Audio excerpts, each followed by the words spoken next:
Hello everybody and welcome to another episode of Cape Rugby TV. This is of course the show where we take a look at what's happening in all the Western Province Club Rugby. A big thanks to our partners on board with us, Score Energy Drinks. As you know, they're of course on board with Western Province Rugby and the Western Province Club Rugby 7s, and you can win yourself a case of Score Energy Drink plus of course a case of Bashoes, and we'll throw in a set of Cape Rugby TV masks. So make sure you stick around for the Score Energy Drinks competition together. That's that triple up hamper. Of course, big thanks also to MChem 24-hour pharmacy.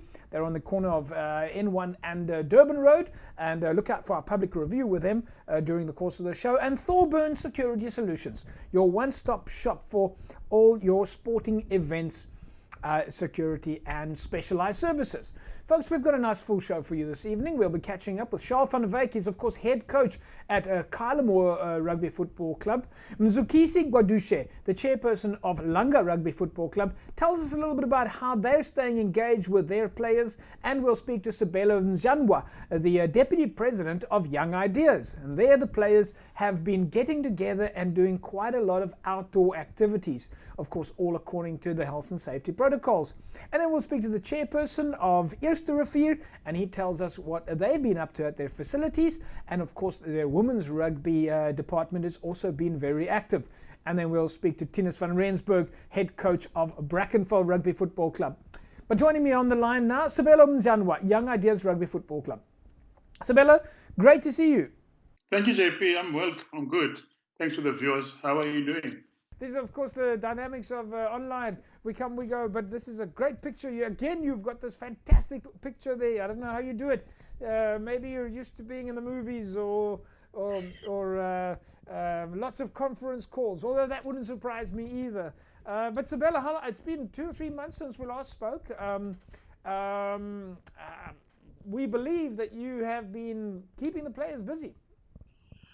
We had no choice, JP, but we had to find creative ways of doing it, because the traditional ways is not really practical nowadays. So what we thought of doing was to get our players with a bit of excitement, but of course maintaining the fitness levels.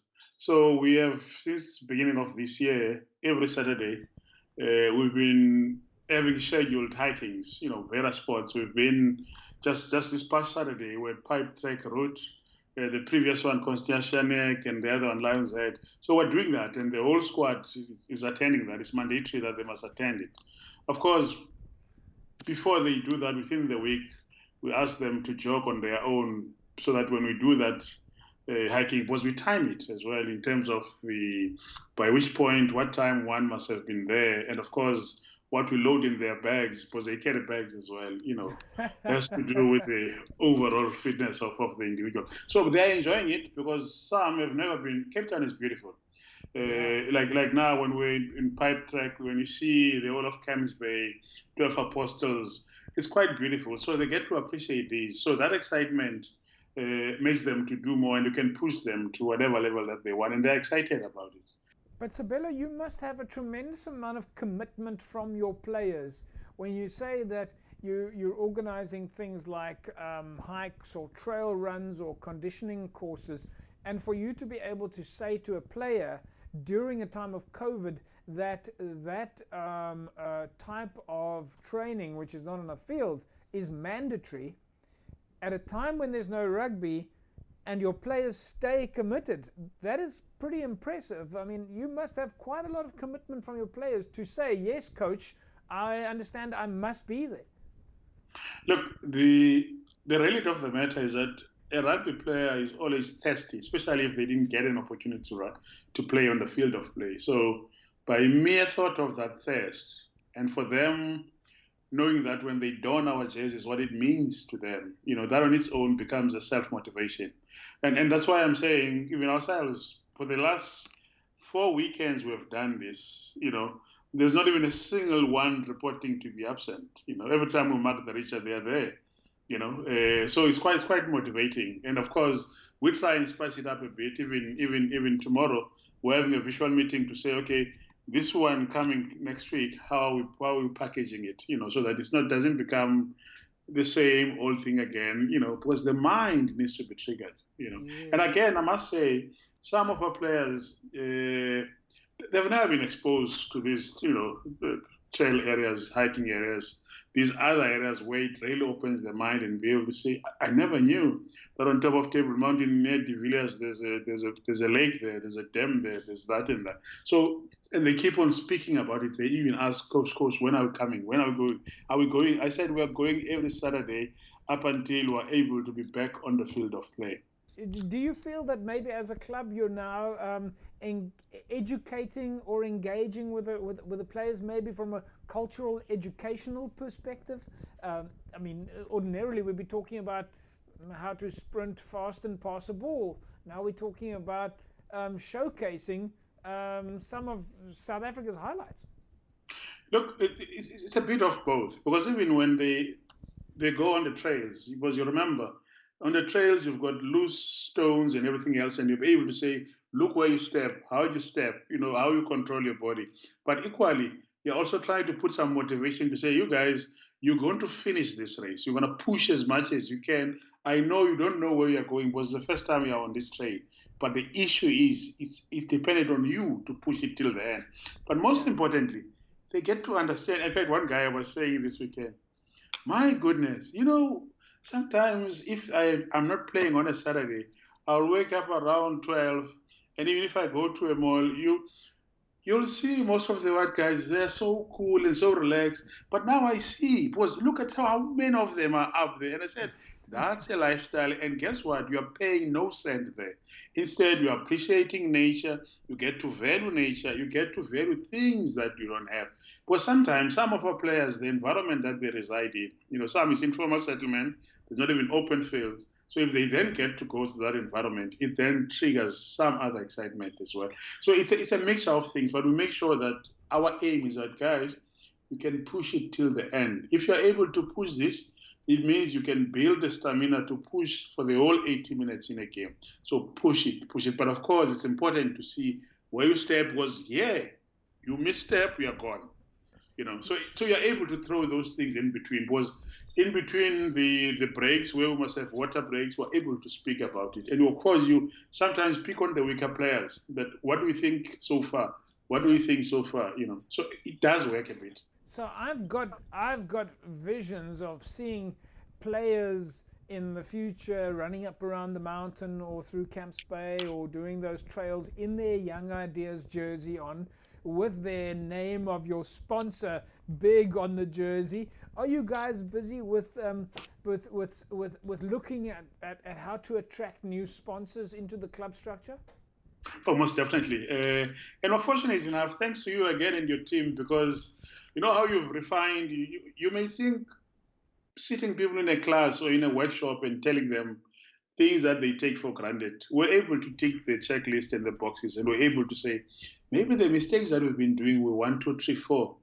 But I can tell you, we're on the verge now of announcing 2 major sponsors, because we're able to say, look, with what we're currently doing for not playing, imagine if we were to go on these hikes, with a sponsorship on our jerseys, and we can be able to market, we can even carry a flag. So everyone else that gets there, imagine sitting on top of the mountain with that. What type of publicity would you get for that? So it's quite important, and I'm hopeful that whoever is there willing to sponsor us, we have access. Like it or not, the township, there is a market there, there's access, especially on the market or the sponsors that we're aiming we're targeting. Their market is there, and we'll end up being the ambassadors of those sponsorship. That's what we are. We don't just want someone that's going to sponsor us with jerseys. It's a mutual benefit. We do your jersey, we sell your idea. You support us. We also ensure that you endorse our idea moving forward. Because without sponsors, club rugby will really struggle. There's a lot that is involved that needs sponsors to assist us. Thank you. No, I think that's absolutely fantastic, and I think that any sponsor that's watching right now will be thinking, well, how do I get my name on the jersey and have 30, 40 players running around the mountains? You're a running billboard. You're a mobile billboard in the absence of a billboard being on the grass and between 4 white lines. It's fantastic value. And besides, you see what has been happening just behind you, all those type of jerseys that keeps on reflecting. Look, this is TV time, free period, no sponsors is asked to ask so much, man. Look behind me. I could even have the entire board of the sponsor to have that reflection with all the minutes free of charge.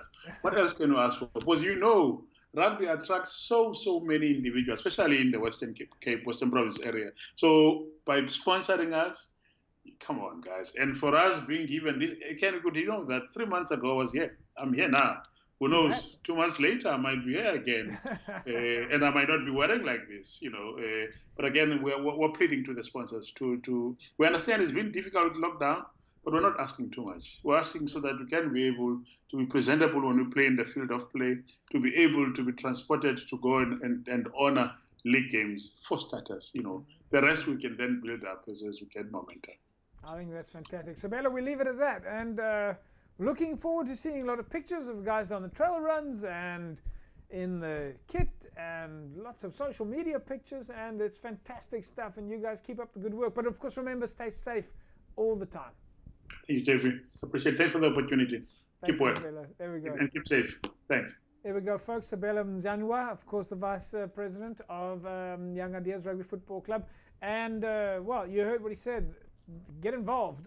I mean, trail runs, park runs, social activities, of course, within those restrictions. But imagine 20, 30, 40, 50 players running with your logo on their jersey. Get involved. Go do a search there for Young Ideas on Facebook and get it and contact Sabelo. Folks, we're taking our break. We'll come back from the break and carry on talking about what's happening in the world of Western Province Club Rugby. Back in a sec. Welcome back, everybody. Nice to be talking about what's happening in club rugby. Of course, as you know, clubs are talking to each other at the moment. Coaches are talking to their players, management are talking to or executives talking to the management is talking to the fans. So we know that even though in the absence of games, clubs are staying busy. Charles van Wyk is, of course, head coach at Kylemore. Charles was, of course, on the show with us last year when we spoke a little bit about what's happening at Kylemore Rugby Football Club. Charles, welcome back. Thank you very much, JP. First time for us this year, if we think about it. Yeah. I suppose by now everybody was hoping to get their hands on the ball and practice, but unfortunately that's not the case right now. We're unable to get on the field. But from your side, from a Kylemore side, have you been able to stay in touch with the players, keep them fit? Yeah, JP, it's been very challenging since COVID-19 started and the hard lockdown. So it's been very, very challenging, especially with rugby not materializing for more than a year now, to keep the players motivated. But we are currently on a WhatsApp group with all the players, all the senior players and under 20s. And I've provided them with a 6-week pre-season training program. So from time to time, I'll just chat to the guys to see how they're holding up with a training program. But like I said, it's very difficult in uncertain times to keep the players motivated because we're uncertain when rugby will actually start this year. Yeah. Do the players give you some sort of feedback when you message them and you give them their training program? Do you keep track of them? Do you know that they're actually doing it? From time to time, I will individually chat to some of the senior players just to chat to them to see how they're holding up. Also, I rely a lot on them to keep the other players intact and to motivate them. Because Kylemore's a small community, all the players live close to each other, so it's easy for them, to when they want to go practice, together.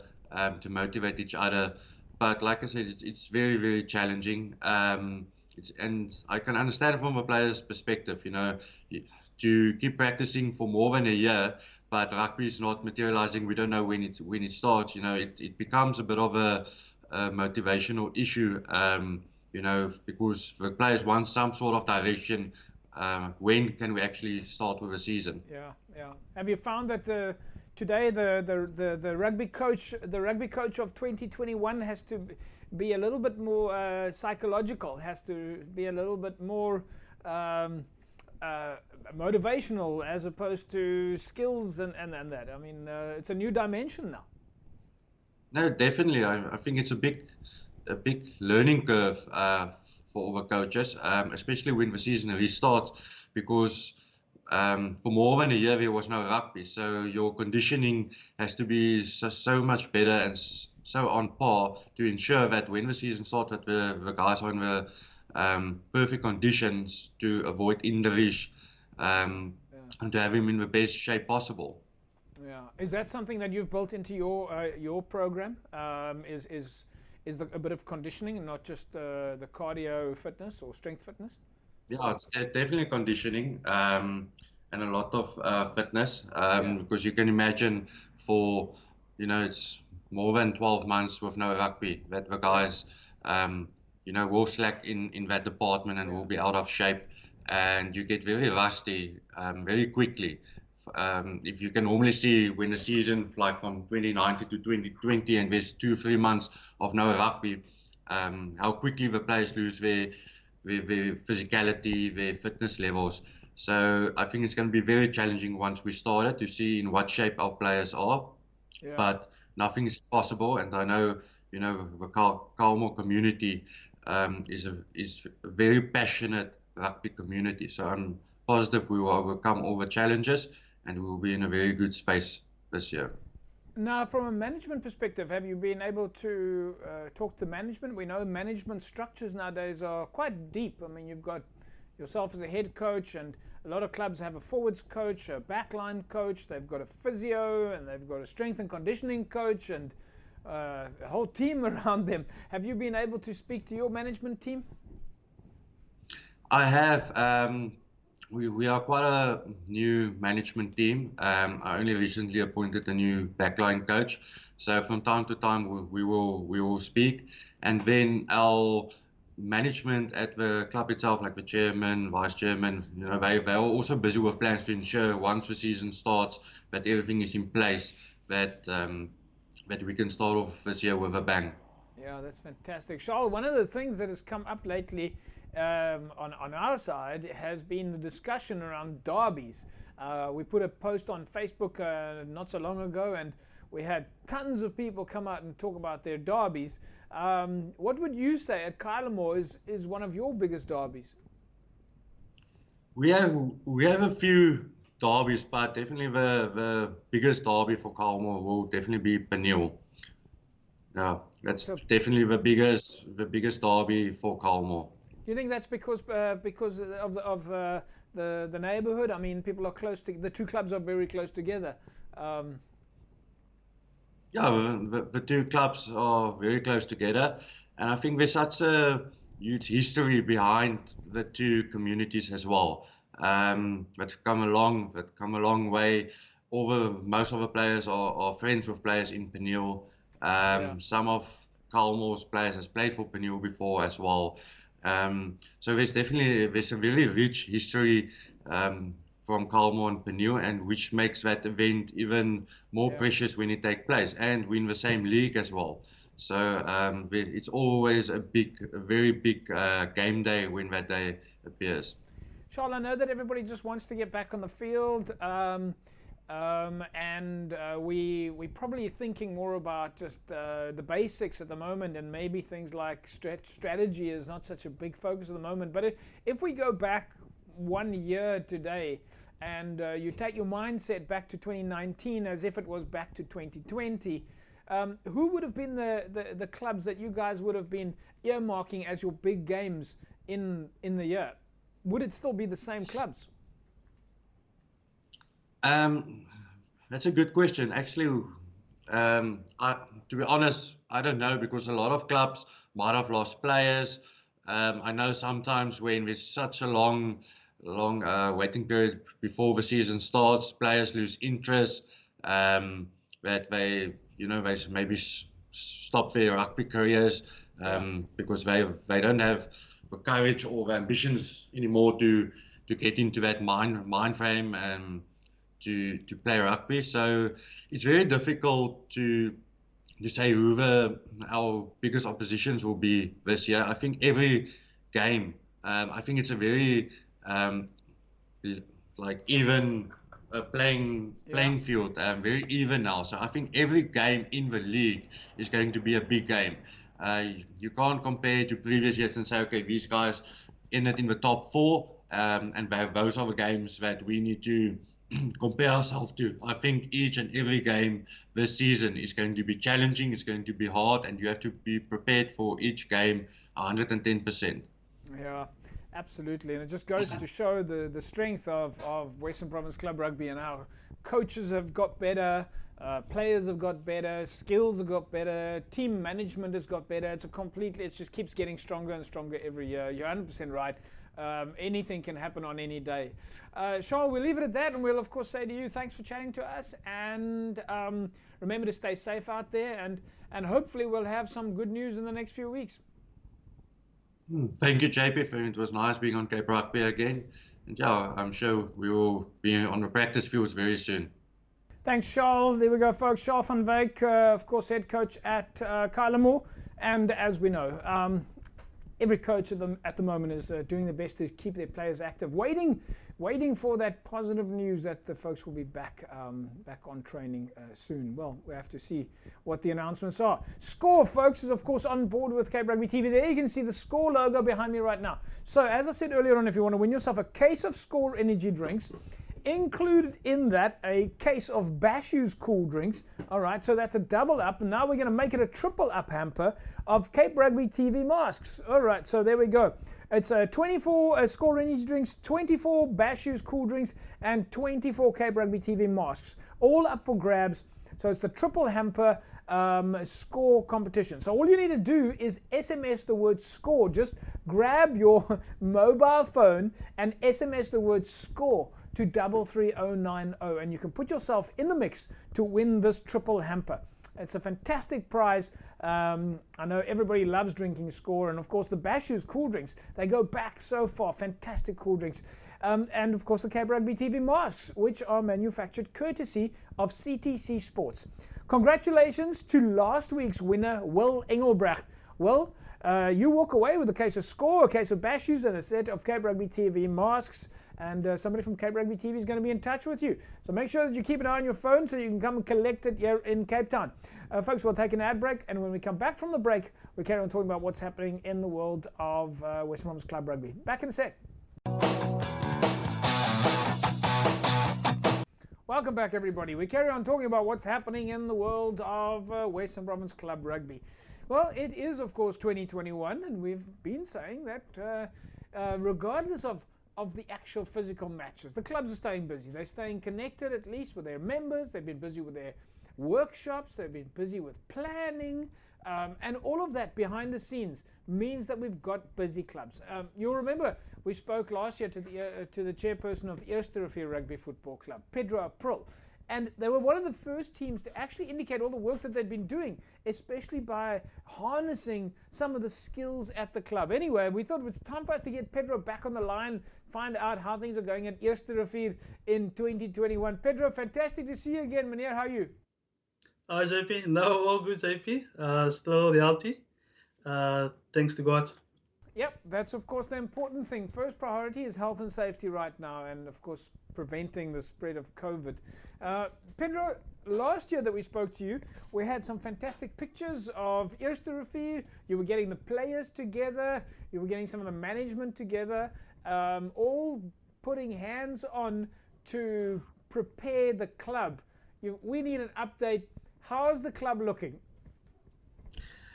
JP, at this stage, we have engaged with the city again in terms of our second phase of the upgrading of our facilities. The first phase was just to look at the facility in the outside in terms of the fields and the building itself externally. And then the second phase was just to do the internal.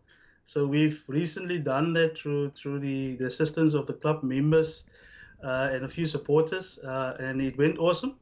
So we've done and completed the second phase of our project. Which was awesome with the assistance of the city of Cape Town. They just 100% backing us in everything that we're doing at this stage, because at this stage, that's the only way we can keep the club alive, busy and active in this COVID situation. You sound like a real rugby player when you're talking about going through the phases.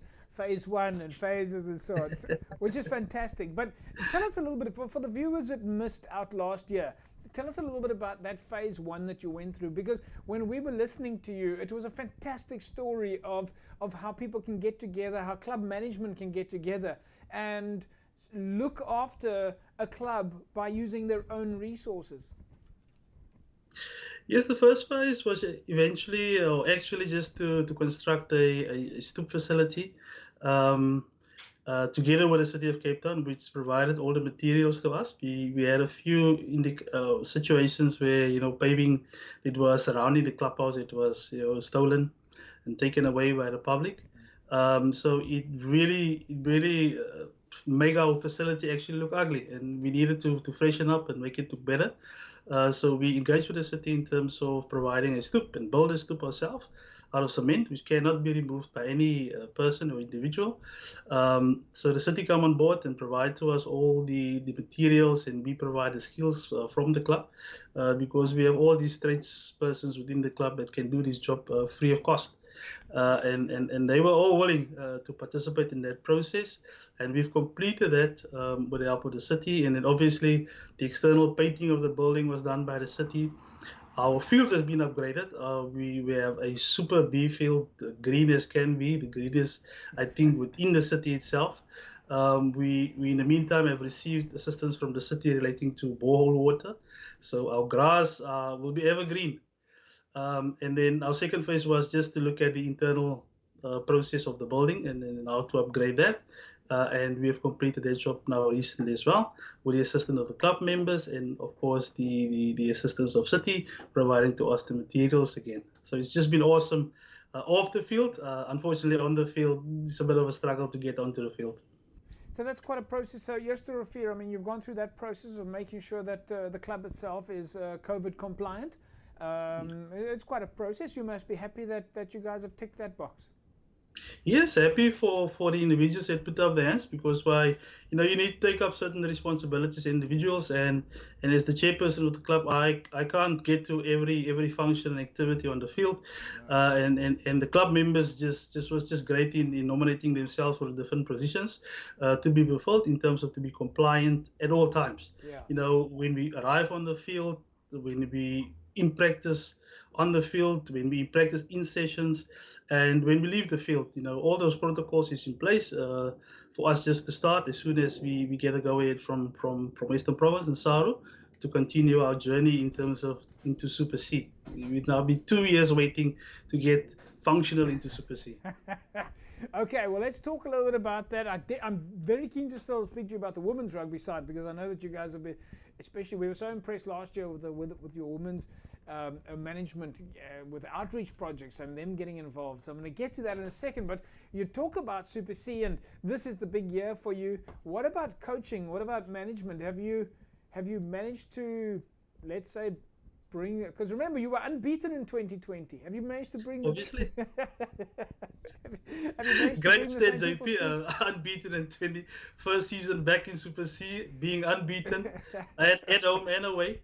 So obviously we've with that kind of success, we as an executive management team concluded to keep our 2020 coaching staff for the 2021 season after that great performance in 2020. Well, they got the perfect record.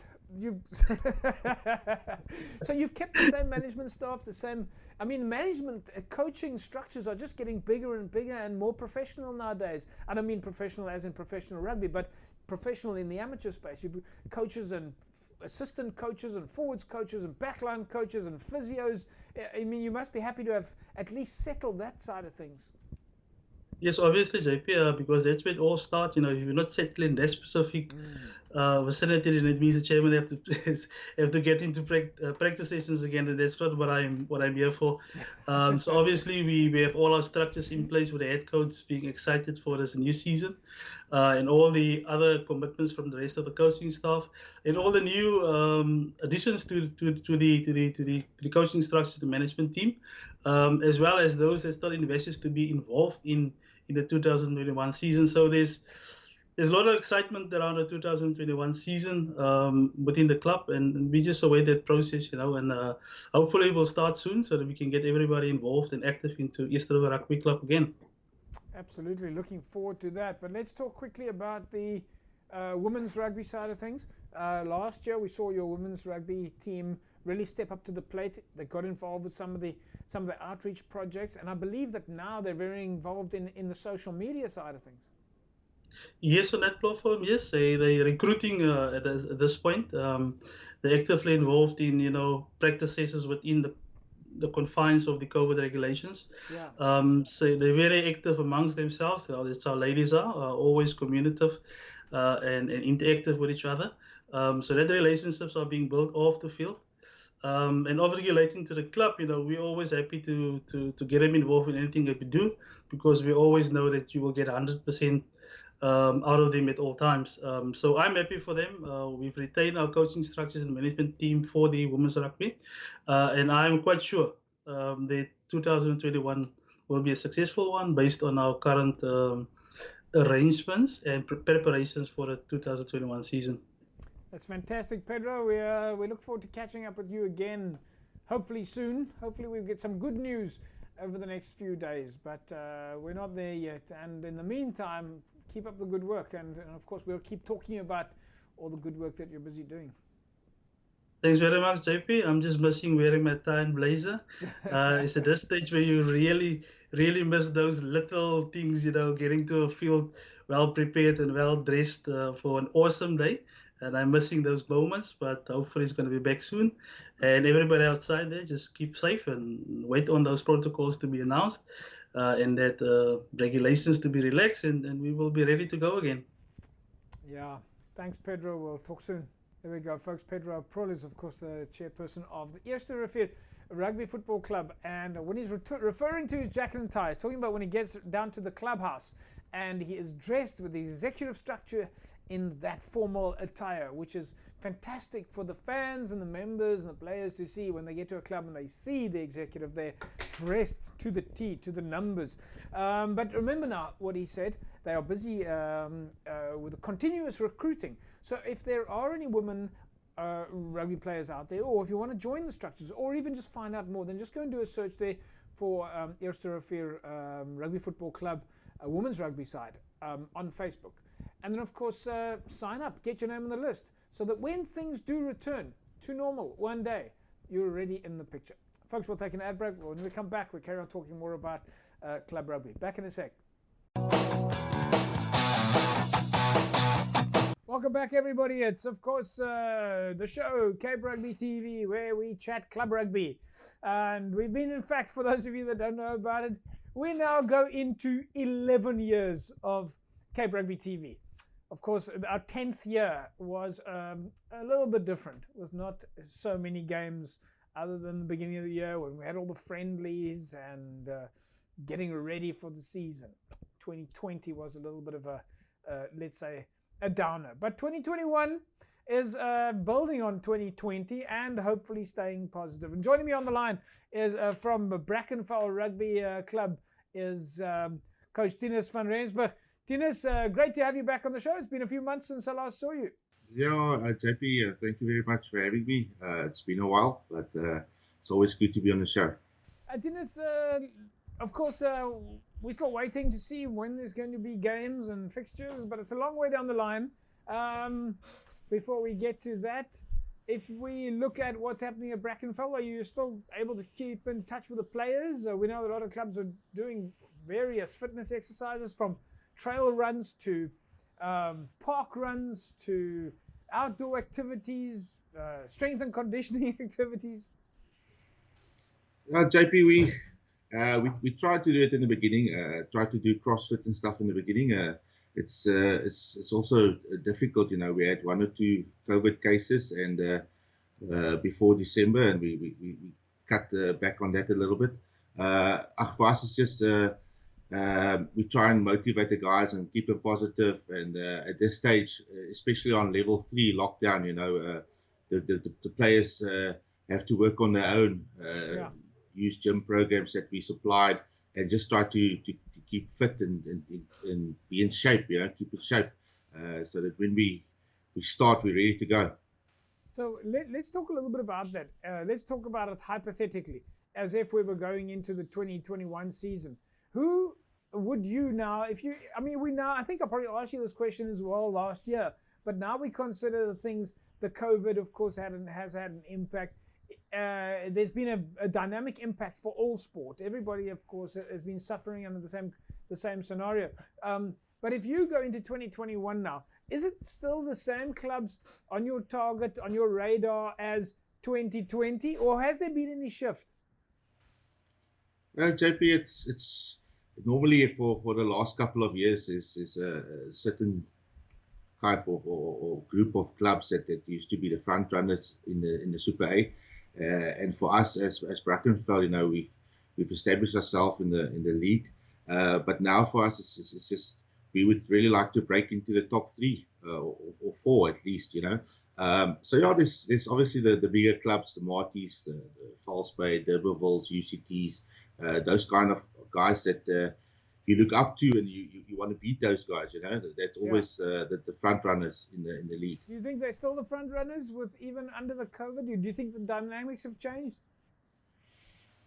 Yeah, it's difficult to say, JP. I think for clubs like that, they've built a reputation for themselves. They've got the name at the stage. So I reckon they will be up there.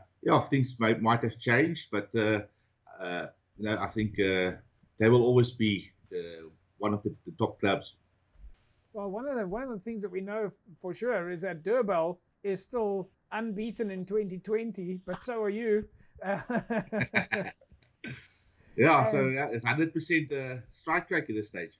Yes, 100%. And of course, Durban are still the reigning champions, having taken the title in 2019, and no one has managed to knock them off their title in 2020. Yeah, for us, it's nice, it's neighbours, next door neighbours to us. It's nice to have a northern suburb champions for a change. I think it's been a while since that happened. So it's nice to keep it local, keep it northern, and hopefully one of the 2 or the other northern guys can keep it. So one of the questions that we asked on Facebook a few weeks ago was derbies.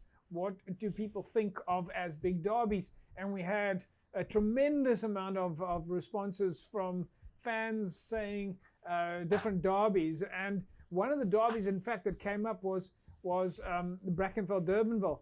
But who in your mind would you say, over the years gone by, in your experience as a club rugby coach, would you say for Brackenfell is the biggest derby?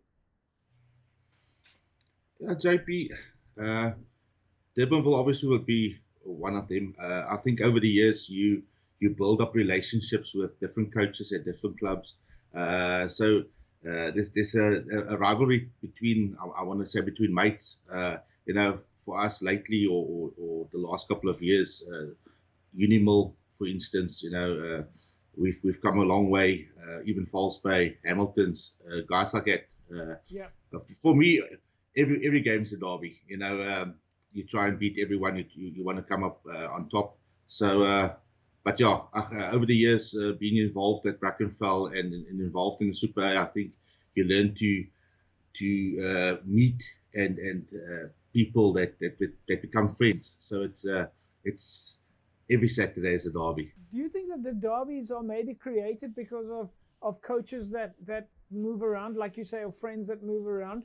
I mean, sometimes we see derbies are generally created because 2 clubs are in the same neighborhood, and some of those derbies go back 100 years, maybe. But quite often we see derbies created because maybe a former player or a coach has gone to another club. Do you think that that's maybe how derbies begin? Definitely, JP. I mean, coaches move around a lot, or not a lot, but they move around from club to club, and like I said, you build up a connection or a relationship with that coach, and then it's friends against friends. It's a derby on itself. And you've of course got that culture. I mean, you've got a fantastic clubhouse. You've got the regulars who come to the club and former players who come to the club. or have always come to the club, for example, on a Saturday to come and watch the Saturday game and enjoy the facilities? No, we strive to be a family club, and a club for the community. We always say that with decent people you get decent players. So that's what we strive to have decent people involved in the club, and with that you always get decent players as well. Yeah. Tinus, we look forward to chatting with you again, and of course, hopefully your guys will come out of this strong and fit. I believe they're doing a tremendous amount of CrossFit.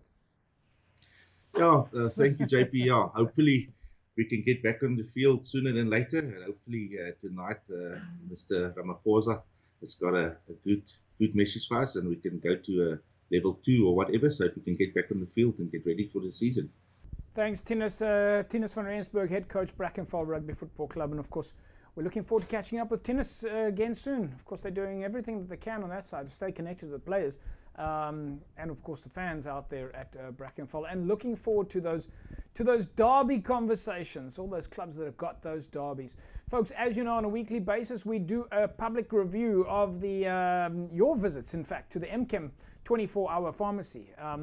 Now, these reviews have come in from those of you that have gone to visit MChem 24-hour pharmacy. And this week, we have got a public review that has come in from Kerry Jean Morse. And she says, friendly service and a well set out store. They have a wide variety of products and very convenient that they're open 24 hours a day. Fantastic review there from Kerry Jean Morse. And of course, those are the public reviews that have come in from you after you've been to visit the pharmacy. So Kerry Jean, if you're watching right now, thank you very much for those positive comments. I'm sure the folks at MChem are going to be very happy to hear that you are so happy with the service at MChem. Folks, every staff member at MChem 24-hour pharmacy is of course geared to help you with all of your pharmaceutical requirements from the minute that you park to the minute that you leave, and MChem staff are there to help you with whatever you need, whenever you need it. And that's, of course, MChem's promise. MChem 24-hour pharmacy, always open, and they're there to help you 24 hours a day, every day. I know at the moment MChem is extremely busy. Of course, many people going around to MChem to get their health and safety looked after. Of course, MChem is there to help you under these very difficult conditions. So get down to MChem, and I know that there's somebody there that's going to be able to help you 24 hours a day. Folks, we'll take an ad break, and when we come back from break, we'll carry on talking about what's happening in the world of Western Province Club Rugby. Back in a sec. Welcome back, folks. It's Cape Rugby TV, and as you know, of course, it's Club Rugby. And who would have guessed that if you're not playing rugby every Saturday afternoon, that people will still be talking about rugby and still be doing rugby. They're talking about old boy structures. They're talking about signing up new members. They're talking about outreach projects. They're talking about what's happening on their websites. And they're talking about finding sponsorships. The list of topics is just endless. So even though we're not talking about games on a Saturday, we've still got a tremendous amount to talk about.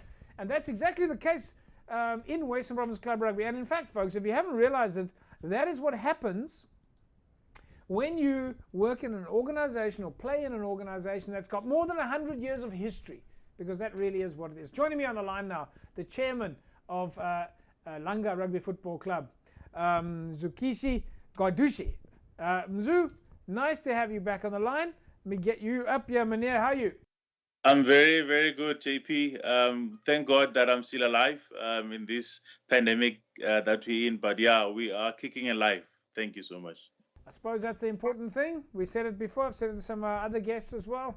That is the most important thing at the moment, not only in South Africa but across the world, is to fight this virus and come out of it, come out winning on the other side. I think you've summed it up right. Are you able to pass that message on to your players?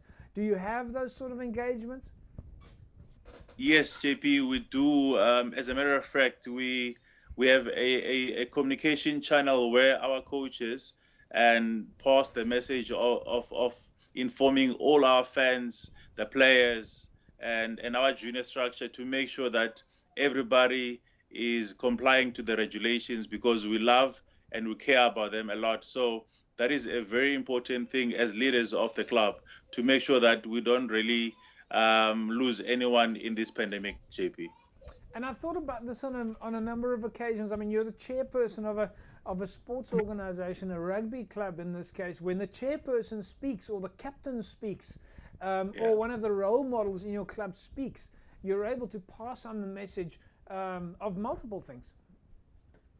Indeed, JP. I mean, in our sphere, we have Mr. Puzi, who's our senior and elder, and we have our players, which Jongi is one of them, and he is a very inspiration to these players, and our captain as well, where he shares views in terms of encouraging the guys to make sure that they keep alive and their feet, and their lives is very important to us, JP, especially now in 2021, beginning of the new year. So we always want to check in to all our players and the fans via social networks to check if everything is still in par at beginning of this year, JP.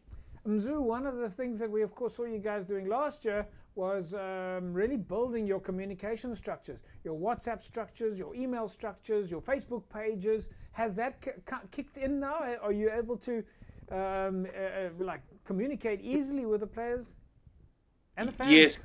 Yes, JP. That have matured to a point where we've got our media and marketing team which are running that for us, and they are making sure that anything communication-wise to the players and to the coaches, that is a medium of communication to make sure that the players, the managers, the coaches, everybody use that platform and email structure as well to make sure that every information is sent, bearing in mind that some information will come from the SA Rugby to the Western Province Football Union, where information needs to be escalated to everyone pertaining to the directive that will come. So that social network platform has done wonders in terms of getting potential investors to the club, etc., JP. So it have worked tremendously and very big as well, yeah. Mzu, of course, talking about the players, talking about all the structures you got the WhatsApp groups, the Facebook groups, the email structures, but it's quite a deep structure at Langabi. You've got youth structures, you've got senior players, you've got past players, you've got women's rugby. It's a big structure.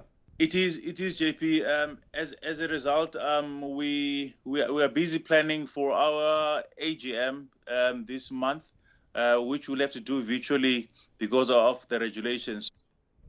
It is divided into 3 sections, where our junior structure is being directed by our junior coach, Mr. Kuta, and then our senior players will be communicated or be in charge by our head coach, which is Jongi. So those structures are very fundamental and are very great in terms of building the structure of the club. As you know, that we're in a community where most of our players might not have the capacity of having the gadget or the phone. So we do have people on the ground where they can communicate because they're staying not very far from each other, so that we keep the structures happening. And especially now with also the programs that the coaches are sending to the players to keep them fit, as they're currently doing CrossFit training, and every Saturday the players do go to the area in Camps Bay where they do steps or hiking on Sunday. So they have a very great structure that is being done there from there, JP. Mzu, last question. A week ago, we put on Facebook, we asked our club fans out there what they thought was the biggest derbies or their favorite derby rugby matches. And we had we had so many people coming out with telling us what their favorite derby is. Now, I've asked you this before, and in fact, some clubs mentioned more than one derby because they don't have only one derby. I know I've asked you this before. If you have to pick one of those many derbies that you've mentioned to me, what is it on your side? Who's the big derby match for you? Is it Busy Bees?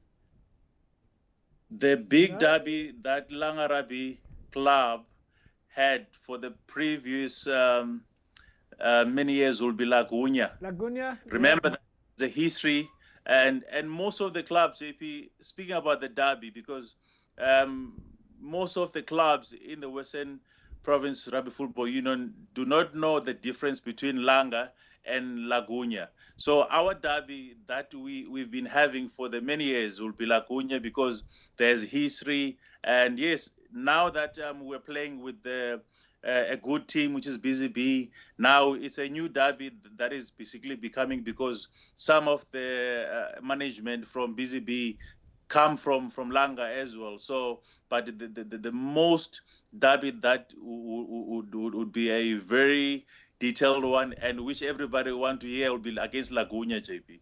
Fantastic. Mzu, we leave it at that. We'll catch up with you again soon, and we say stay safe out there. Thank you so much, JP. To all our fans, players in Langa, Zone 19, Guguletu, Kailicha, guys, please stay safe. Keep staying at home, regulations, up until we get time for us to meet again. Thank you so much, JP. You want to give more of a shout out, Mzu? To my family back home, I'm safe, I arrived, and to all the players, especially those who want to join the club, please come to our social networks. We'll be able to respond to you, and to all the fans that love the club.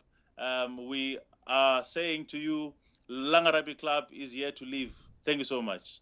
Thanks, Mzu. Mzukisi Gwadushe, Langa Rugby Football Club. Fantastic to see that the players are busy out there with these creative ways of staying busy, creative ways of staying active. And well, what better way than to train in the mountains in Cape Town, the beautiful outdoors. So good to see that the guys are staying positive.